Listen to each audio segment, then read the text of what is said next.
Hey, what's going on, everybody? It's the CD guy, Johnny Z here. Thank you so much for tuning back into the channel. It is time for Ranking for Vengeance. I'm going to be ranking the studio albums of Judas Priest from worst to best. For longtime viewers of the channel, you might remember that I did do a Judas Priest album ranking almost 3 years ago here, but I thought it was time to go back and redo it, seeing that now Invincible Shield has been out for nearly a year. And I wanted to update that list anyway, because my picks change all the time, and let's be honest, those early videos aren't all that great anyway. So, with that being said, Priest have 19 studio albums. Let's dive in. Coming in at number 19, my least favorite Priest album's got to be Demolition from 2001. Let me just say, I'm a fan of Tim Ripper Owens. Dude's a great vocalist. I love his work with Iced Earth and now currently with KK's Priest, but I could just never get into the Ripper era of Judas Priest, those two albums, Demolition and Jugulator, aside from a handful of songs, and I don't think it's his fault. The songwriting definitely took a hit on Demolition. You have Glenn Tipton taking over here as the band's main songwriter. KK Downing only wrote 5 of the 13 songs on this record, and the lyrics here are pretty awful. It's a pretty heavy record, but it just kind of feels like a Glenn Tipton solo project more than anything else. It feels lifeless and a little bit bloated at 70 minutes long, and I think both of the Ripper albums suffer from being a little bit too lengthy, and that being said, Ripper does a fine job here though, and I do enjoy some tracks. There are some solid standout tracks here like Machine Man, Jekyll and Hyde, right? It's a heavy track there.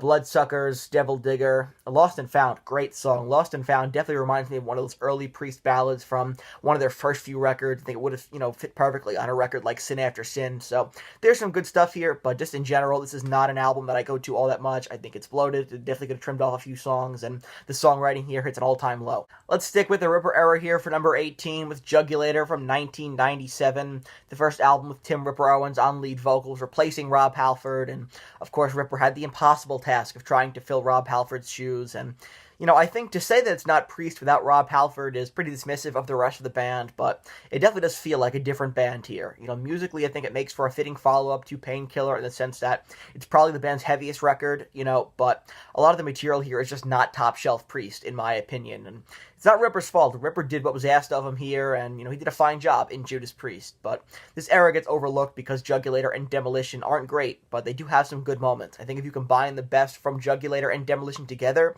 you'd have, one great Priest album with Ripper, and so I just put together a 10-track combo of Demolition and Jugulator. Let's call it Demolator. You guys can see my track listing right over here. 10 tracks, right? Track number 1, Machine Man. Track 2, Bloodstained. Track 3, Jugulator. Track 4, Jekyll and Hyde. Track 5, Burn in Hell. Track 6, Bloodsuckers. Track 7, Bullet Train. Track 8, Dead Meat.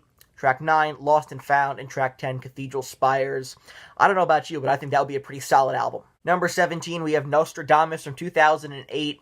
I love the ambition on this record, I'll say that. Priest definitely tried, and they tried something different here, but it just didn't work out, and a conceptual double album sounds really cool on paper, right? But in execution, this is just a plodding, uneventful, boring record. There's not much to say about this album. It just feels like one uneventful track after another, and, there are 2 exceptions to that, right? The title track, Nostradamus, is great, so is the song Death. I do enjoy those tracks, but, after that, there's just not much on here for me, and there's so many songs. Definitely did not need to be a double album. I mean, there's no reason this had to be, an hour and 40 minutes long, but, the spoken word interludes are unnecessary on here, and I really don't go for the use of synthesizers here being used in a symphonic metal sort of way. I think it makes the album sound dated, especially for 2008, and so this is definitely my least favorite Priest album with Rob Halford on lead vocals. Not much here for me. Definitely an album that's kind of buried in their catalog, and rightfully so. Not a great album, in my opinion. Coming in at number 17, let's go with Nostradamus. Number 16, let's go with the debut, Rocka Rolla from 1974, and the band here still in their humble beginnings, right? The entire record was recorded live in the studio instead of each musician recording their parts alone, which is interesting, and the production on here is definitely the album's biggest fault. The album didn't come out the way the band wanted it to. I do think the new remix is, much better sounding and fixes a lot of the album's shortcomings, which is good because there are some really solid early Priest tracks on here, tracks like Run of the Mill, One for the Road, the title track as well, Rocka Rolla, which I was really happy to see them incorporate into their set list for the 50th anniversary tour. I thought that was kind of cool. This is also the band's only album with John Hinch on the drums, and the only produced by Roger Bain, who had previously worked with Budgie and Black Sabbath early in their careers. overall, weak production. The band hadn't quite found their identity yet, but it's a solid hard rock album for what it is. Number 15, let's go with Ram It Down from 1988, the second of two more commercially driven records the band released in the late 80s, trying to appeal to a wider, MTV demographic here. And initially, Turbo and Ram It Down were supposed to be a double album together, combined under the name Twin Turbos, and I'm really glad they didn't go that direction in hindsight. This is still commercial Priest, and maybe a little Spinal Tap-ish at times, as the band themselves have even said, but I think tracks like Ram It Down and Blood Red Skies would have been great fits on Painkiller, and so in that way, it seems like a transition album bridging the gap between, the hair metal-oriented Turbo to the heavy return that was Painkiller, and so I kind of dig that aspect of it. I think it's an interesting and important album in their catalog for that reason. I also enjoy their cover of Johnny Be Good on here, which, a lot of people don't like it. I'm not sure why. I mean, it's a solid cover, lots of fun, and who doesn't love Chuck Berry? But aside from that, it's an okay record. There's some really cheesy moments on here for sure. I look at it more as a transition album for the band, especially since Ram It Down is significantly heavier than Turbo, in my opinion. This one might be unpopular, I'm not sure. I mean, it probably is, but number 14 here, I'm going to go with Point of Entry from 1981.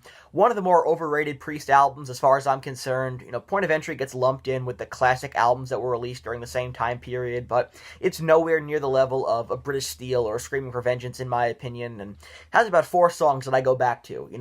Solid tracks, right? Heading Out to the Highway, Hot Rockin', Desert Plains, Solar Angels, but that's really it for me on this record. Aside from that, it just feels like a lot of filler. In the midst of the band's classic era here, I just don't think the band put their best foot forward on Point of Entry, my number 14 on the list. Number 13 is going to go to Redeemer of Souls from 2014, the first Priest album with new guitarist at the time, Ritchie Faulkner, replacing KK Downing after he left the band in 2011. And Ritchie's a great guitarist. Obviously, he had big shoes to fill replacing KK, and I would have loved to have heard Downing play on this record and all of the Priest releases since, but Ritchie does a really good job here, and I think he's a great live guitarist. It's wild to think now he's been in the band for over a decade, but Redeemer of Souls was a move back in the right direction for the band after the Nostradamus disaster, and this album has, much more lively energy to it. I think Ritchie and Glenn showed great chemistry together with some very tight guitar work on here. Not one of my favorite Priest albums of the 21st century, but Halls of Valhalla is a classic, and some other standouts on this record for me include Dragonaut, Redeemer of Souls, Sword of Damocles, Metalizer, and Battle Cry. So there's some good stuff here, all things considered, and a very interesting album. Seeing the chemistry already between Glenn and Ritchie Faulkner, who was new to the band at this point. So it's a good record, but like I said before, not one of my favorites of the 21st century. So coming in at number 13, let's go with Redeemer of Souls. Number 12, let's go with Turbo. Real polarizing record here. This is Priest going full hair metal in 1986 with the sound, the look. I mean, it all felt really out of place for Priest, in my opinion. Really a sellout album and a stark deviation from records like Screaming for Vengeance and Defenders of the Faith.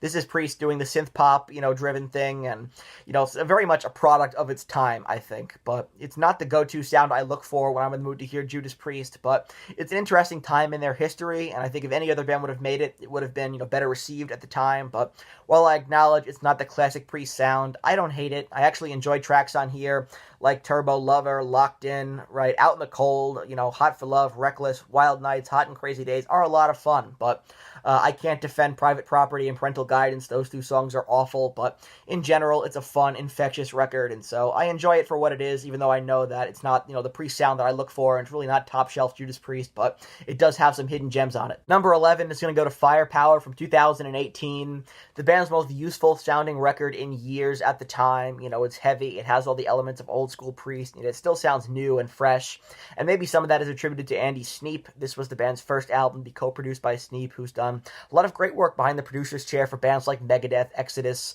Saxon, and more. And, this album sounds very vibrant. I think it's the best Rob Halford has sounded in years, too. One criticism on here, maybe a few tracks too many on this record, but otherwise, standouts include Firepower, Lightning Strike, Evil Never Dies, Necromancer, Children of the Sun, Rising from Ruins, Sea of Red, Lone Wolf. So, a lot of really great songs on here. Definitely one of the best albums Priest have released in the 21st century, and at this point in 2018, probably their best since Angel of Retribution. Well, speaking Speaking of great 21st century Judas Priest records here, let's get started in the top 10 with their newest record, Invincible Shield from 2024. Their newest album, and in my opinion, their best since Angel of Retribution from '05. It's an extremely powerful record. Definitely more progressive than Firepower, and Rob Halford sounds great here. This album definitely pulls influence from Firepower and Painkiller as well, which I thought was interesting, and, would have been my album of the year for 2024 if not for the Mandrake Project by Bruce Dickinson. But, with Bruce's new album and Priest's new record and the new Saxon record as well, last year was a phenomenal year for new wave of British heavy metal, which is always a good thing. And hands down, my favorite track on this record has got to be The Serpent and the King. This is their best song they've released since the reunion with Halford, and some other favorites on here include Panic Attack, Invincible Shield, Devil in Disguise, Crown of Horns, As God Is My Witness, Trial by Fire. Also, great bonus track on here, The Lodger. Fantastic stuff. So just top to bottom here, great Priest album, and their best in 15-20 years. Number 9, we have Angel of Retribution from 2005, their reunion album with Rob Halford, their first in 15 years to feature the metal god since Painkiller. It's definitely one of the best reunion albums in metal history, in my opinion. Priest came out all guns blazing here, pun very much intended, proving that the Priest was back. And this is their most cohesive and well-written record since Painkiller. I think Rip Owens did a fine job, but at the end of the day, everyone wanted Rob Halford back. It's a great return to form for Priest, with tracks on here like Judas Rising, definitely my favorite song on the record, Deal with the Devil, Revolution, Demonizer, Angel, and Loch Ness. I don't understand the hate for Loch Ness. It's a fine song, a rare Priest epic, and I think it makes for a great album closer. So, great stuff here from top to bottom, and I keep going back, when it comes to the 21st century Priest albums, I keep going back to Angel of Retribution, for comparison, because it definitely is the standard from which I hold all of the post-reunion albums after the fact, against, because it's such a great record here, and definitely did set Priest back on the right track. So coming at number 9, let's go with Angel of Retribution from 2005, the reunion with Rob Halford. Number 8, Sin After Sin from 1977. This is early Priest at its finest. The band continued to find themselves following Sad Wings of Destiny, and it's a very complete album. You have your classic rockers on here like Sinner and Starbreaker, Dissident Aggressor, and you have an all-time cover here of Diamonds and Rust, and Last Rose of Summer, one of the more underrated ballads in the Priest catalog, but a great showcase for Rob Halford's voice. The album was produced by Roger Glover of Deep Purple, and it's the only record to feature drummer Simon Phillips. I wanted to rank this album higher on the list, but I just didn't know what to swap it with, and honestly, from here on out, it's all extremely close together, and that's a testament to just how strong Priest catalog really is once you get to, the upper echelon of the Judas Priest releases, and this is definitely one of them. Don't be deceived by its, position at number 8. It's all very close from here, and we're in great album territory from here on out. Number 7, Sad Wings of Destiny from 1976. This is the album where Judas Priest really became Judas Priest, in my opinion. It's their sophomore record, but the first true Judas Priest album, and it set the standard, sonically and compositionally for the classic Judas Priest sound and approach. It's riff-driven and an excellent introduction to the wide range of Rob Halford's vocals, and with tracks on here like Victim of Changes, The Ripper, Dreamer Deceiver, Tyrant, Genocide, right, Epitaph. This is one of those crucial albums to the formative years of heavy metal. Obviously, Black Sabbath started it all, but Priest were one of those bands that kind of helped to give metal its own identity outside of classic rock, and Sad Wings of Destiny is one of those important albums that did so. So, number 7 here on the list, let's go with Sad Wings. It's their second album, but really, in a lot of respects, their first. Number 6, British Steel from 1980. Priest entering the 80s with a stone cold classic, the perfect follow-up to Killing Machine, and it's a tight and compact album at just 36 minutes long, but it's absolutely stacked from beginning to end. The track listing feels like a greatest hits album. You can definitely hear the Motorhead influence on Rapid Fire. Breaking the Law is one of the most recognizable metal riffs of all time. You have the classic Living After Midnight on here, and they slow things down a bit with the plotting metal gods, and it has killer deep cuts on here too, like United, The Rage, and You Don't Have to Be Old to Be Wise. The first album to feature Dave Holland on the drums too, and I think most people would probably have this album a bit higher on the list, but again, it's all really close together. All these albums are great, and so if you ask me, next week, it could easily be in my top 3. That's just kind of how it works. We move into the top 5 now with Defenders of the Faith from 1984, a powerful and anthemic follow-up to Screaming for Vengeance and the last true-to-form Priest album until Painkiller. Priest continued their working formula here amidst a classic string of albums, and the band's classic lineup was just firing on all cylinders at this point. Every song in here is amazing. It's a force of a record, and why Judas Priest decided to change things up with Turbo after this just beats me. When you have awesome tracks on here like Free Wheel Burning, Jawbreaker, Rock Hard, Ride Free, The Sentinel, Love Bites, Some Heads Are Gonna Roll, Night Comes Down, Heavy Duty, Defenders. So many awesome songs on here. I have no idea why Priest decided to change things up, except for, money. But, it's just a great formula here, and so if it's not broken, why fix it, right? Number 4, Stained Class from 1978. I feel like this album was the next logical step for the band after Sin After Sin. The band got a bit faster and heavier on Stained Class, and just an absolute essential metal album that everyone needs to own, in my opinion, with a great mix of classics and deep cuts on here. Right? Exciter, White Heat, Red Hot, Better By You, Better Than Me, Stained Class, Invader, Saints in Hell, great song, and I definitely have a renewed appreciation for Saints in Hell after hearing them do it live on the last tour. That was just amazing live. Also on here, of course, you have the classic Beyond the Realms of Death, one of my favorite Priest songs of all time.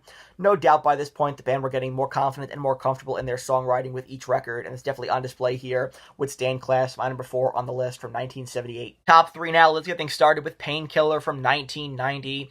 The absolute change the band needed to make after Turbo and Ram It Down. Painkiller was a return to form and then some for the band, and the title track hits you like a wrecking ball, and the album just does not let up from beginning to end.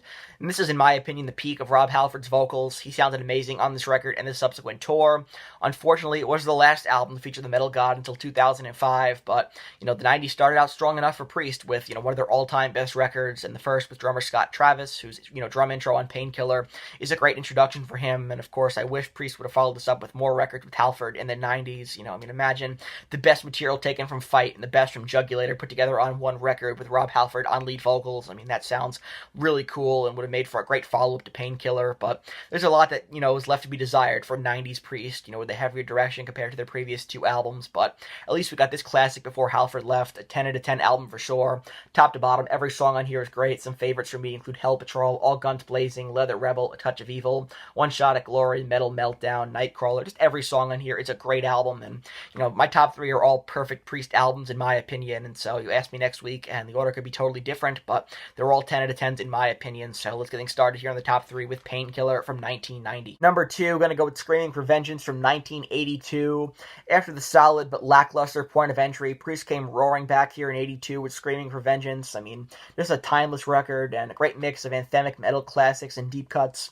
It starts off with one of the best album openers in metal history, probably second only to Aces High by Iron Maiden with The Hellion and Electric Eye. Then, of course, you got the radio hit on here, You've Got Another Thing Coming, which, to be honest, is probably my least favorite song on the record. I've heard it to death, and there are so many other great tracks on here that don't get the same level of attention.